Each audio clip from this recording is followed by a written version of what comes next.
India news हट, भारत की खबरें सच्चाई के साथ।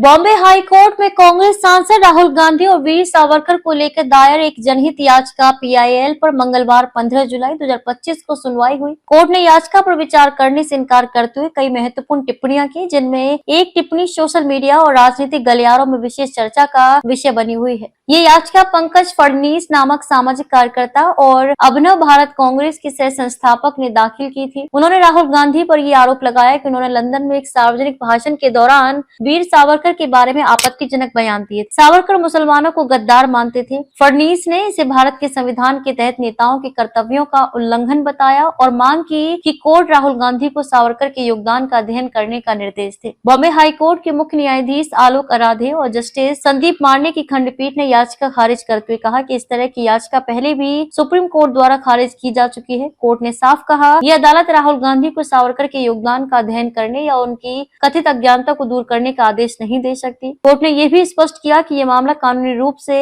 पहले ही उस मंच पर लंबित है जहां इसकी सुनवाई होनी चाहिए, यानी कि पुणे की विशेष एमपी एमएलए अदालत में सत्या की सावरकर वीर सावरकर के परपोते द्वारा राहुल गांधी पर पहले से एक आपराधिक मानहानि का मुकदमा चल रहा है। फडणीस ने कोर्ट में अपनी याचिका पर खुद ही बहस करते हुए कहा कि राहुल गांधी देश के विपक्ष के नेता हैं और इस हैसियत में भी अपनी शक्तियों का दुरुपयोग कर रहे हैं। हमारे लोकतंत्र में विपक्ष का नेता कल को प्रधानमंत्री भी बन सकता है। वे नई पीढ़ी को भ्रमित कर रहे हैं जो प्रधानमंत्री से अधिक विपक्ष के नेताओं पर भरोसा करती है। फडणीस की इस दलील पर हाईकोर्ट ने एक व्यंग्यात्मक और मौखिक टिप्पणी की जो तुरंत चर्चा में आ गई। कोर्ट ने कहा, हमें नहीं पता कि वे प्रधानमंत्री बनेंगे या नहीं, ये आप जानते हैं। इस हल्की मुस्कान और व्यंग से भरी टिप्पणियों के जरिए कोर्ट ने राजनीतिक भविष्यवाणियों से दूरी बनाई और स्पष्ट किया कि अदालत का काम सिर्फ कानूनी प्रक्रिया तक सीमित है। अदालत ने कहा कि वे याचिकाकर्ता को ये छूट अवश्य देते हैं कि वे अपनी आपत्ति उचित मंच पर उठाएं, लेकिन ये कोर्ट इस विषय में कोई निर्देश नहीं दे सकता। इस तरह से याचिका को औपचारिक रूप से खारिज कर दिया गया। ये मामला पहली बार नहीं है जब राहुल गांधी के सावरकर को लेकर की गई टिप्पणियों पर अदालतों ने प्रतिक्रिया दी हो। अप्रैल 2025 में सुप्रीम कोर्ट ने भी राहुल गांधी की कुछ टिप्पणियों पर नाराजगी जताई थी और चेतावनी दी थी कि भविष्य में इस प्रकार के मामलों पर स्वतः संज्ञान लिया जा सकता है।